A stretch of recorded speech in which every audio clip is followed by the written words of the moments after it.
Bea Johnson, vous connaissez? Alors moi, Bea Johnson, c'est la première personne, le premier nom que j'ai découvert quand j'ai commencé à m'intéresser au zéro déchet. La première vidéo que j'ai vue d'elle sur YouTube, c'était une vidéo, je crois, qui est sur sa chaîne, qui parle de son mode de vie. Et quand j'ai découvert qu'elle avait un bouquin, j'ai à peu près mis 3 minutes pour le commander. Et c'est comme ça que j'ai commencé le zéro déchet. Alors je sais, ça peut faire un peu cliché de dire j'ai commencé avec Bea Johnson, mais le zéro déchet, c'est elle qui l'a réinventé, j'ai l'impression. Alors je dis peut-être des bêtises, hein, je suis pas une spécialiste de Bea Johnson, mais en tout cas, c'est comme ça que je l'ai commencé. Et je voulais vous faire une petite revue parce que j'en avais déjà parlé et je ne l'ai jamais faite. Donc, je me suis dit qu'il était temps de vous faire une petite revue. L'idée, c'est pas de vous raconter le bouquin, hein, c'est de vous expliquer un petit peu. Et si vous avez envie de le lire, eh ben, allez le chercher en bibliothèque. Ça peut être une bonne solution si vous l'avez dans votre bibliothèque, ce qui n'est pas forcément évident parce que c'est pas le genre de thème de livre qu'on trouve partout. Moi, je sais qu'il n'y était pas à ma bibliothèque. Alors, la table de ce bouquin, la première chose, c'est le style de vie zéro déchet, les 5 règles et ses bienfaits. Alors, dans ce premier chapitre, elle explique sa vie d'avant, pourquoi elle a dû changer et pourquoi elle en est arrivée au zéro déchet. Elle nous explique qui elle est, d'où elle vient. C'est une petite Française, voilà, elle explique un peu son parcours, son enfance, sa façon de vivre avec ses parents, pourquoi elle est partie aux États-Unis. Elle a rencontré son mari. La vie qu'elle avait, qu'elle a menée il y a quelques années avec une grande maison, un grand dressing, 2 voitures, une vie dans l'hyperconsommation, on va dire. Et ce changement de situation où elle s'aperçoit un jour qu'elle n'a pas besoin de tout ça. Une maison de 280 mètres carrés, c'est beaucoup trop grand. Que d'avoir des milliers de pièces de vêtements, c'est inutile. Et elle a voulu commencer, elle s'est intéressée à cette démarche, elle n'a pas trouvé de nom approprié. Et un jour, elle s'est aperçue que finalement, vivre avec moins, c'était bien mieux pour elle, pour sa famille, qu'elle pouvait avoir plus de temps pour avoir des activités à l'extérieur, pour profiter de ses amis, sa famille, pour partir en vacances, etc.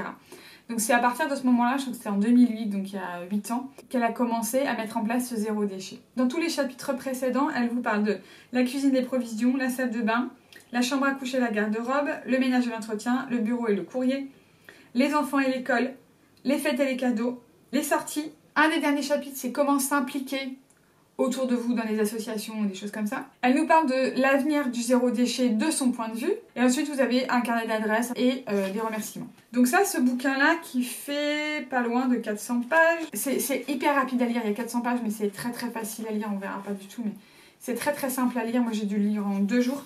Il y a énormément de recettes. Moi, ce que j'en retiens de ce livre, c'est qu'elle nous explique sa démarche, comment elle a commencé, comment elle s'est dit qu'il fallait faire les 5 règles du zéro déchet. Donc pour elle, je vous le rappelle, c'est refuser, réduire, réutiliser, recycler et composter dans cet ordre et pas dans un autre. Et comment elle a réussi à obtenir l'équivalent, alors là c'est des cacahuètes, mais ou des, je sais pas ce que c'est, ouais, des cacahuètes, je sais pas pourquoi il y a des cacahuètes sur cette couverture, mais bref.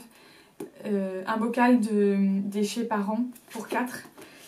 Moi, ce que j'en ai retenu de ce bouquin, c'est que effectivement, c'est une super méthode.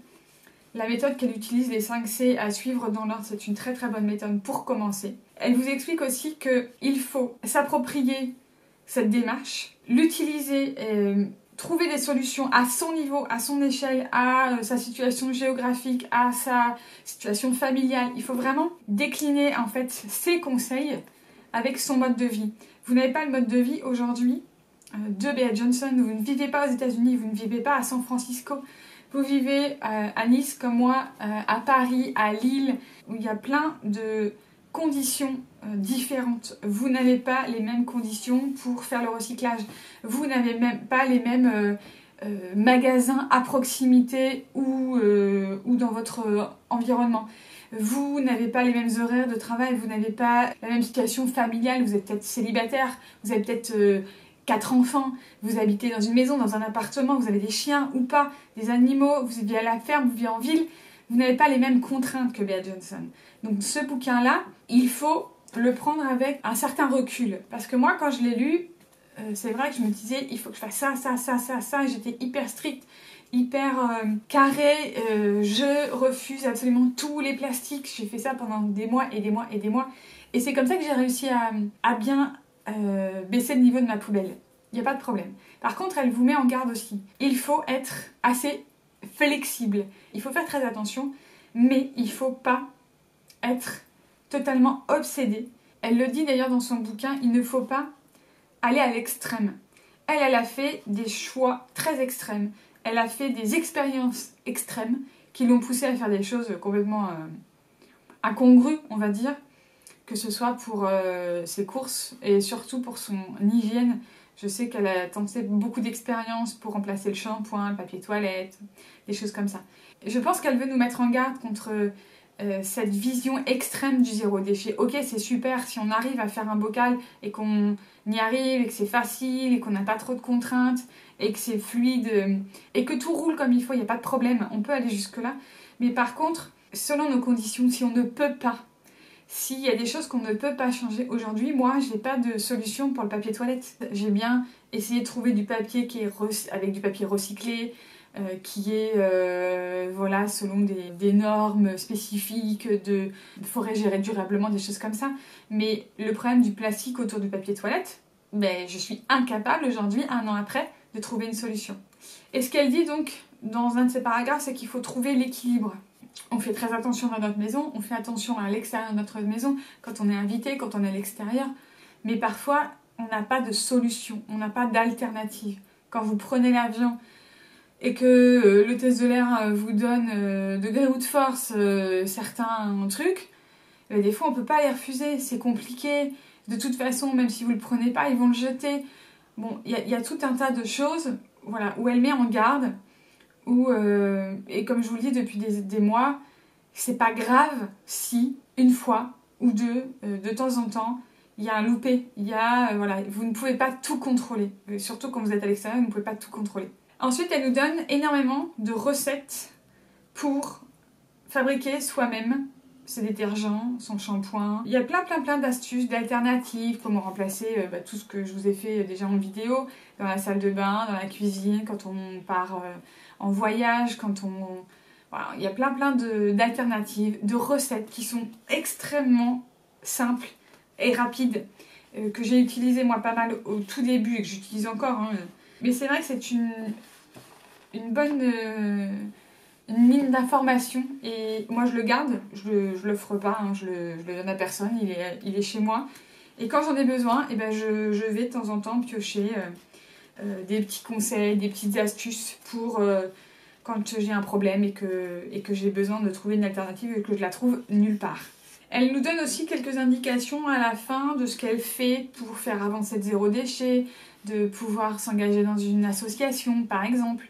Elle vous donne quand même pas mal de pistes, ce que vous pouvez faire, ce que vous pouvez, la voix que vous pouvez apporter, vous en tant que citoyen. Vous pouvez faire plein de choses. Elle nous donne aussi quelques petites adresses, par exemple les magasins bio, les sites internet intéressants pour acheter des vêtements d'occasion, des choses comme ça. Donc c'est pas mal aussi. Il y a pas mal de choses. Bon, évidemment, vous ne pouvez pas vous en servir de partout parce qu'il y a des choses que vous ne trouverez pas dans votre ville, par exemple. Pour moi, ce livre, c'est vraiment le livre qui m'a donné envie de me mettre au zéro déchet. Parce que j'ai trouvé cette femme vraiment sensationnelle. Après, 1 an après le début de ma démarche, je trouve que effectivement c'est un peu extrémiste parce qu'elle ne génère que un bocal par an et que ça nous met un peu la pression et si on n'arrive pas à avoir ce bocal, on se dit que voilà, on n'y arrivera jamais et qu'on n'est pas aussi fort qu'elle. Mais voilà, elle a des contraintes, elle a une façon de vivre qui est pas forcément la même que la nôtre parce qu'elle vit aux États-Unis et à San Francisco et que je vous rappelle que San Francisco s'est donné pour objectif de faire 100% de déchets recyclables d'ici 2020, donc c'est dans 3 ans. Ils ont tout mis en œuvre dans la ville pour ne rien mettre à l'incinérateur ni à l'enfouissement. Donc, alors c'est pas la solution effectivement de faire que du recyclable. L'idée c'est de ne pas produire de déchets tout court, même s'ils sont recyclables. Mais quand même, je trouve que la ville de San Francisco, pour ça, c'est quand même assez... ça facilite quand même beaucoup le travail. Voilà, moi c'est un bouquin que j'ai beaucoup aimé. je l'utilise maintenant un peu à ma sauce. Il faut faire de son mieux. C'est déjà un grand pas. Ce que vous faites à votre échelle, dans votre quotidien, c'est déjà énorme. On avance à notre rythme et c'est ça le plus important. J'espère que cette vidéo vous a aidé à y voir plus clair sur ce bouquin. Surtout, n'hésitez pas, si vous pouvez vous le procurer à la bibliothèque pour le lire, c'est quand même assez intéressant quand même de lire le bouquin de Bea Johnson. J'en aurai d'autres à vous présenter, notamment les livres de la famille Zéro Déchet. Je vous dis à très bientôt pour une prochaine vidéo.